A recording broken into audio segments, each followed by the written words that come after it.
Hey everyone, आज बहुत important topic है। आज हम एसजीपी यानी स्विच केयर एंड प्रोटेक्शन का लेसन 1 पढ़ेंगे।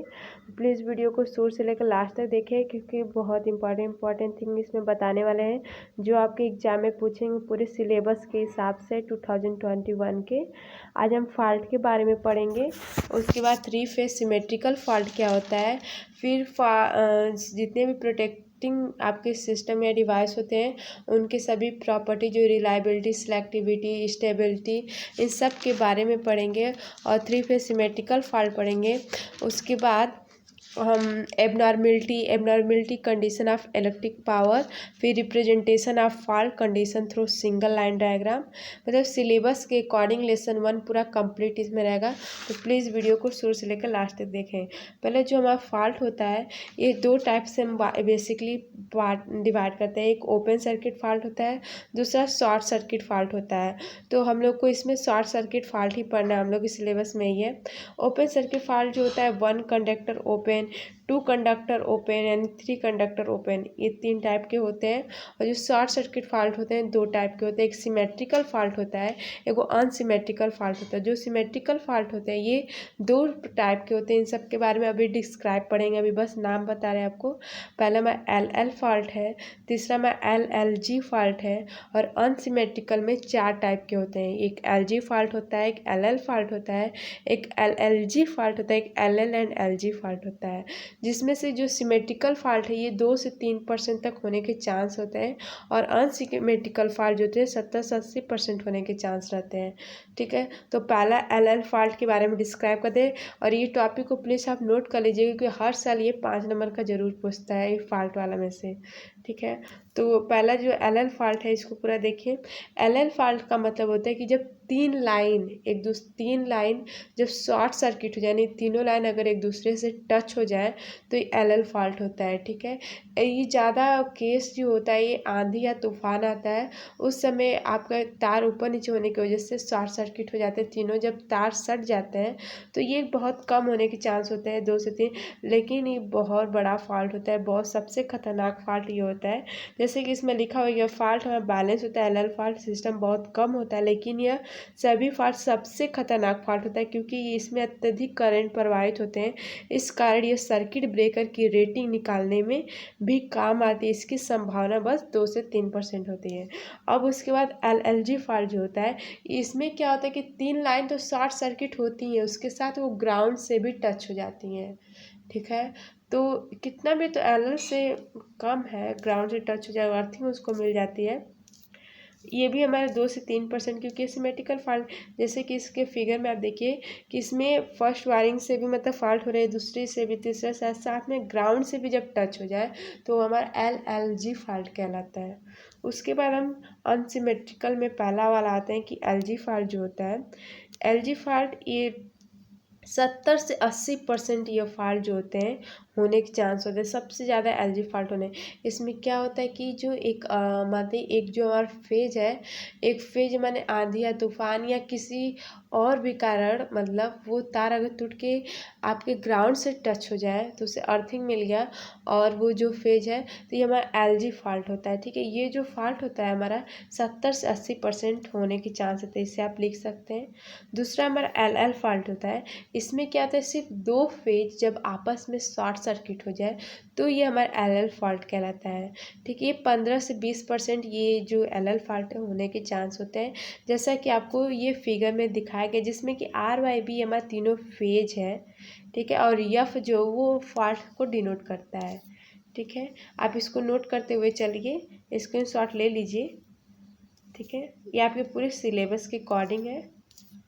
इसके बाद हम देखते हैं, इसके बाद हमारा है LLG fault. LLG fault way fault होते हैं जिसमें 2 फेज शॉर्ट सर्किट हो जाए और उसके साथ वो ग्राउंड में टच हो जाए, यानी कि 2 फॉल्ट हमारा टूट जाता है। कोई तार सपोज किसी वजह से टूट गया और वो शॉर्ट सर्किट तो हो रहा है, उसके साथ वो ग्राउंड भी टच हो जाए तो हमारा LLG फॉल्ट। ये फॉल्ट ज़्यादा नहीं होने के चांसेस 10%। सबसे ज़्यादा फॉल्ट वही LG वाला फॉल्ट होता है, जो अनसिमेट्रिकल का पहला पार्ट था, जो 70 से 80% होने के चांस होते हैं। अब तीसरा हमारा है कि LL and LG fault. LL LG fault में क्या होता है कि 2 तार सब 3 फेज हमारी आती हैं। 3 फेज में 2 फेज जो होते हैं शॉर्ट सर्किट होकर ग्राउंड हो जा रही हैं, ठीक है। 2 फेज हमारे शॉर्ट सर्किट हो जा रही हैं और जो एक ठो और तीसरा फेज बचा, सपोज डेट वो फेज हमारे ग्राउंड हो जा रही है, तो ये हमारा L L L L G fault हो रहा है, ठीक है। ये जो होता है ये 2 से 3% ही होने के चांस होते हैं। अब इसके बाद हम 3 फेज सिमेट्रिकल फॉल्ट पढ़ते हैं। 3 फेज सिमेट्रिकल फॉल्ट क्या होते हैं, जैसे कि आपको फिगर में दिखाया गया, इसमें फेज है हमारा आर वाई बी, ठीक है। हमारा आई एक्स एक फेज है, एक आई वाई है, तीसरा आई जेड है, ठीक है। जब ये तीनों से हमारे फॉल्ट हो रहे हैं, मतलब इसमें ग्राउंड से नहीं होता है, जब ये 3 फेज सिमेट्रिकल फॉल्ट, जब ये तीनों जब शॉर्ट सर्किट हो जाती हैं तभी ये फॉल्ट हमारा होता है 3 फेज सिमेट्रिकल फॉल्ट, ठीक है। इसको हम किस प्रकार लिखते हैं ये आपको हम दिखा देते हैं। जो 3 फेज सिमेट्रिकल फॉल्ट के बारे में देखिए डिस्क्राइब किए हुए हैं कि पावर सिस्टम में 3 फेज में ज़्यादातर सिमेट्रिकल फॉल्ट उत्पन्न होते हैं जो शॉर्ट सर्किट के कारण होगा। इस स्थिति में अत्यधिक धारा, जिसको शॉर्ट सर्किट करंट कहते हैं, यंत्र से होकर बहती है, जिसके कारण यंत्र खराब हो जाता है, ठीक है। तथा उपभोक्ता को लगाकर प्रदान करने में बाधा उत्पन्न ठीक है उत्पन्न होता है, इसलिए एक ठीक है इसमें बाधा उत्पन्न होता है, ठीक है। सबसे महत्वपूर्ण प्रश्न इसमें यह होता है कि इंस्ट्रूमेंट या इक्विपमेंट की डिज़ाइन व अरेंजमेंट इस शॉर्ट सर्किट करंट पर डिपेंड करती है। इस फॉल्ट में फॉल्ट करंट भी करंट की डायरेक्शन में फ्लो होती है तथा 120 डिग्री की डायरेक्शन में फ्लो होती है। जब हमारा एक्स वाई बी है तो एक दूसरे के बीच में 120 डिग्री, आपके पिछले क्लास में पढ़ा होगा बेसिक, ठीक है, इलेक्ट्रिकल मशीन में फेज डिफरेंस रखती है, मतलब 120 डिग्री मतलब तीनों फेज के बीच में रहता है। इसी कंडीशन में सर्किट ब्रेकर पर हैवी ड्यूटी पड़ती है, ठीक है। ये हमारा 3 फेज सिमेट्रिकल था, इसको आप नोट कर सकते हैं। इसके बाद हम देखते हैं किस प्रकार ये आपके सिलेबस में दिया हुआ था कि representation of fault condition through single line diagram, मतलब वो इस सिंगल लाइन डायग्राम द्वारा आप फॉल्ट कंडीशन को दिखाइए। तो देखिए अब मैंने पहला वाला को दिखाया, अभी अपने जब को फॉल्ट के जो टाइप बताया उसी तरह उसको भी दिखाना है कि 3 फेज हमने लिया, तो 3 फेज में हम तीनों शॉर्ट सर्किट कर दे रहे हैं तो हमें एल एल फॉल्ट हो जाएगा। तो पहला वाला रिप्रेजेंटेशन किया। दूसरा वाला देखते हैं, दूसरा वाला में क्या हुआ कि तीनों शॉर्ट सर्किट कर रहे हैं, उसके बाद वो ग्राउंड से भी टच हो रहा है, तो ये हमारा एल एल जी फॉल्ट हुआ दूसरा वाला। अब तीसरा देख रहे हैं कि जब हमारे सिर्फ 2 फेज आपस में शॉर्ट सर्किट कर लें तो हमारा एल एल फॉल्ट होगा, जैसे तीसरा वाला को हमने दिखाया। फिर चौथा वाला है कि जब हमारा एक फेज ग्राउंड से टच हो जाए तो हमारा एल जी फॉल्ट हुआ है। देखिए तो इस प्रकार हम आपको सिंगल लाइन डायग्राम द्वारा फॉल्ट का कंडीशन समझा दी। ये आपके एग्जाम में हमेशा पूछता है, 3 नंबर या 5 नंबर में आता है, ठीक है, कि आप सिंगल लाइन डायग्राम द्वारा सभी फॉल्ट को दर्शाइए। तो ऐसे आपको दर्शाना पड़ेगा तो पूरा फुल मार्क मिलता है, ठीक है। इसके आगे देखते हैं, इसके आगे अब हमारा रिले आता है। रिले किसे कहते हैं, रिले का पहली बात की है, मैं पहले ब्लॉक डायग्राम को समझते हैं। रिले में ये हमारा सर्किट ब्रेकर है, जो कि यही सर्किट ब्रेकर है। फिर इसमें करंट ट्रांसफार्मर को यूज किया गया है। फिर ये रेस्टोरेंट कॉइल है, अब प्लंजर है, इसमें एक वोल्ट मतलब सोर्स के लिए बीडीसी का यूज किया गया है। और ये बस बार का है। पता है ये एक ऑटोमेटिक डिवाइस होती है जिसके माध्यम से इलेक्ट्रिकल सर्किट को इनडायरेक्टली कंट्रोल किया जाता है, या उसी इलेक्ट्रिकल सर्किट या दूसरे इलेक्ट्रिकल सर्किट में चेंज किया जाता है। इसमें जो ये करंट ट्रांसफार्मर जो होता है ये सेंस करने का काम आता है, ठीक है। जब भी उसमें जैसे करंट की वैल्यू बहुत अधिक बढ़ जा रही है तो ये तुरंत ये करंट ट्रांसफार्मर जो होता है ये उसको सेंस करता है, जिसकी वजह से जो रेस्टोरेंट कॉइल है ये हमारी शॉर्ट सर्किट हो जाती है, मतलब कि ये आगे की मतलब शॉर्ट सर्किट हो जाती है और जिससे सर्किट ब्रेकर हमारा अलग हो जाता है, इस पार्ट से अलग हो जाता है, ठीक है। इसके आगे देखते हैं इसकी ऑपरेशन जो होती है कि फॉल्ट कंडीशन जब एबनॉर्मेलिटी क्वांटिटी या परिमाण या दिशा को सेंस करके सीटी को सेंस करने का माध्यम करता है। सीटी के माध्यम से रेस्टोरेंट कॉइल एनर्जाइज हो जाएगा और प्लंजर के माध्यम से टीसी जो हेल्दी कंडीशन को नॉर्मली ओपन है, क्लोज हो जाएगा, जिससे सर्किट ब्रेकर का ऑपरेटिंग सर्किट एक्टिवेट हो जाता है, वही काम करने लगता है। वही जो हमारी ये हमारा दिख रहा है आपको टीसी जो है, ठीक है, यही हमारा शॉर्ट सर्किट हो जाती है, मतलब मिल जाती है, तो सर्किट एक्चुएट हो जाएगा और काम करने लगता है। सर्किट ब्रेकर ओपन हो, फिर वो जब शॉर्ट सर्किट हो जाएगी तो सर्किट जो हमारा सर्किट ब्रेकर हो तुरंत ओपन हो जाएगा। ठीक है, सर्किट ब्रेकर तभी काम करता है, ये रिले की जब कमांड देता है उसके हिसाब से ये सर्किट ब्रेकर ओपन या क्लोज होता है।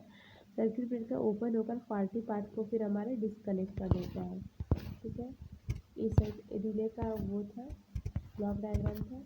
इसके आगे देखते हैं।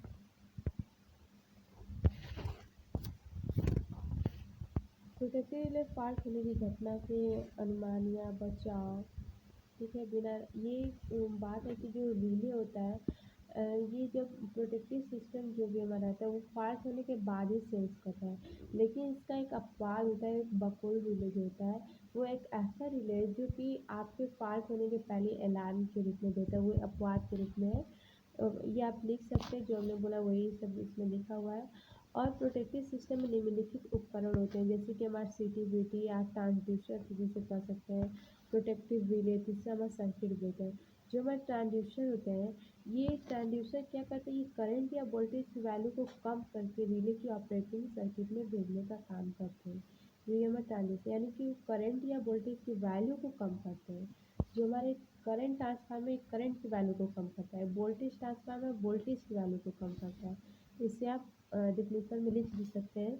ये फॉल्ट को डिटेक्ट करता है जो, और सर्किट ब्रेकर को कमांड देता है। हमारे रिले का यही काम है कि फॉल्ट को डिटेक्ट करेगा, फिर सर्किट ब्रेकर को कमांड कर देगा। जब सर्किट ब्रेकर को कमांड करते तो सर्किट ब्रेकर का काम होता है कि वो हेल्दी पार्ट को और अनहेल्दी पार्ट को एक दूसरे से सेपरेट कर देता है, उसको अलग कर देता है। ठीक है, इसके आगे प्रोटेक्टिव रिले के बारे में देख लेते हैं।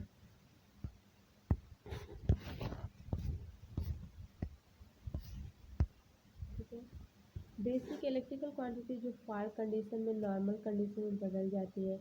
अब ये भी जो होता है ना कि कुछ क्वांटिटी जो होती है जब फॉल्ट कंडीशन में नॉर्मल कंडीशन में बदल जाती है, जैसे कि हमारा फ्रिक्वेंसी है, से फॉल्ट कंडीशन हो जाए तो जो फ्रिक्वेंसी या फेज एंगल डायरेक्शन ये सब हमारे बदल जाती है। नॉर्मल कंडीशन है तो अलग रहेंगे, फॉल्ट कंडीशन में अलग होगी, ये कुछ प्रॉपर्टी है।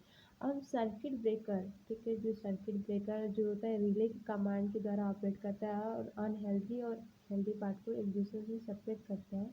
ये जो होता है ये फॉल्टी एलिमेंट को हेल्दी सिस्टम से डिस्कनेक्ट करता है जब से रिले द्वारा कमांड दिया जाता है। अब जो प्रोटेक्शन के लिए कुछ हमारे इसेंशियल क्वांटिटी होते हैं, जैसे कि सेलेक्टिविटी होता है, रिलायबिलिटी होता है, सेंसिटिविटी होता है, स्टेबिलिटी होता है, फॉल्ट ऑपरेशन, ये कुछ इसेंशियल क्वांटिटी है प्रोटेक्शन के। अभी ये नाम दिखा रहा है, अभी इसके बारे में डिस्क्राइब करेंगे। ठीक है, ये बहुत इंपॉर्टेंट चीज़ है, ये भी एग्जाम में हर साल एक ना एक क्वेश्चन जरूर से पूछ देगा, या तो सेलेक्टिविटी पूछ देगा, या रिलायबिलिटी पूछ देता है, या सेंसिटिविटी या स्टेबिलिटी या फास्ट ऑपरेशन, इनमें से एक जरूर पूछता है। प्लीज़ आप इसे नोट कर लीजिएगा जब बताएंगे। फिर देखते हैं कि प्राइमरी रिले, सब हमारे रिले का मैं भी पार्ट बता रहे हैं, जैसे कि सर्किट ब्रेकर हुआ। फिर प्राइमरी रिले ऐसी रिले होती है जो प्रोटेक्टिव सिस्टम से डायरेक्टली कनेक्ट हो जाए। कभी ये कंडीशन हो जाता है कि जब प्रोटेक्टिव सिस्टम से डायरेक्टली कनेक्ट किसी वजह से नहीं हो पा रहे, उसमें जो रिले आती है कनेक्ट होने के लिए प्रोटेक्टिव सिस्टम को, वही मैं सेकेंडरी रिले कहलाती है। ठीक है, देखिए इसका डिफिनेशन, जो रिले प्रोटेक्टिव सर्किट से सीटी या वो वीटी के थ्रू, थ्री नहीं थ्रू होगा, थ्रू कनेक्ट हो उसे हम सेकेंडरी रिले कहते हैं। एक ओवर रीच आप रिले क्या होता है कि जो अपने डिस्टेंस के बाद फॉल्ट होता है उसे ओवर रीच आप रिले कहते हैं। एक अंडर रीच रिले होता है जो अपने डिस्टेंस के अंदर फॉल्ट होता है, उससे हम अंडर रीच रिले कहते हैं। ठीक है, प्राइमरी रिले और सेकेंडरी रिले के बारे में थोड़ा डिस्क्राइब करते हैं कि होता है क्या है ये।